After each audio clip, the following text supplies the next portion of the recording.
সমাজের একটি শ্রেণী যেখানে প্রতিদিন ইফতারের পেছনে ব্যয় করছেন অঢেল অর্থ, সেখানে অন্য একটি শ্রেণীর ইফতার আয়োজন বলতে পানি আর সামান্য শুকনা মুড়ি।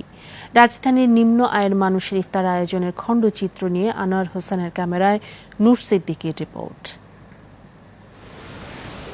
তালাবদ্ধ ঘরের সামনে বসে থাকা ছেলেটির নাম সাইদুল। সবসময় হাসি হাসি মুখর। ইফতারের বাকি মাত্র মিনিট 30। মা কখন আসবেন, কখন ইফতার তৈরি হবে, এসব নিয়ে ছেলেটিকে প্রশ্ন করা গেল না, কারণ সে বুদ্ধি প্রতিবন্ধী।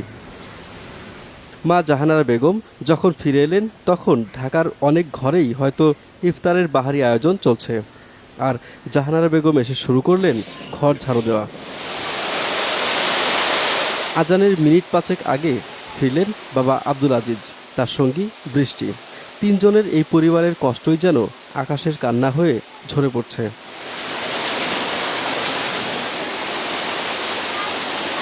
ততক্ষণে জাহানারা বেগম ইফতার আয়োজনে হাত দিয়েছেন। পরম যত্নে 3টি গ্লাসে পানি আর থালায় সামান্য মুড়ি বাড়লেন। আজান পড়লে ঢক ঢক করে পানিটুকু গিলে ফেলা গেলেও মুড়ি যেন আর নামতে চায় না গলা দিয়ে, অথবা হাত বারবার ঘুরতে থাকে মুড়ির থালায়, যেন খুঁজে ফেরে সুস্বাদু কিছু। ইফতারের এমন আয়োজন দেখেও প্রশ্ন করা বোকামি কেমন লাগছে, কিন্তু জবাবে নেই কোনো জড়তা। মানুষ মানে খাইতে দিলাম, ভালো লাগলো, টেস্ট লাগলো।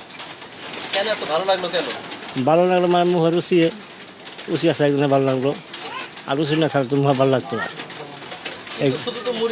হ্যাঁ, এই ছাড়া একটা পানি খেলাম, মনে করেন মুড়ি খেলাম, যার কোনো কিছু নাই, এ যা আছে তাই কিছু করলাম।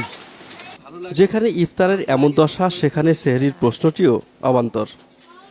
পরবাইতেবেলা সময় খায়, সময় না খায়, ওই থাকি মনে করেন ও ভাই পানি টানি খায়, আল্লাহর নাম নিয়ত করে ওজা থাকি। বস্তির এই ঘরটিতে বিদ্যুতেরও সংযোগ নেই। ক্যামেরার আলোয় স্বামীর অক্ষমতা বারবার ধরা পড়ছিল স্ত্রী ও সন্তানের কাছে। অন্ধকারে কারো মুখের দিকে না তাকিয়ে ইফতার ও সেহরি খাওয়াটাই যেন ওদের জন্য শোভন। নূর সিদ্দিকী, মাছরাঙা সংবাদ, ঢাকা।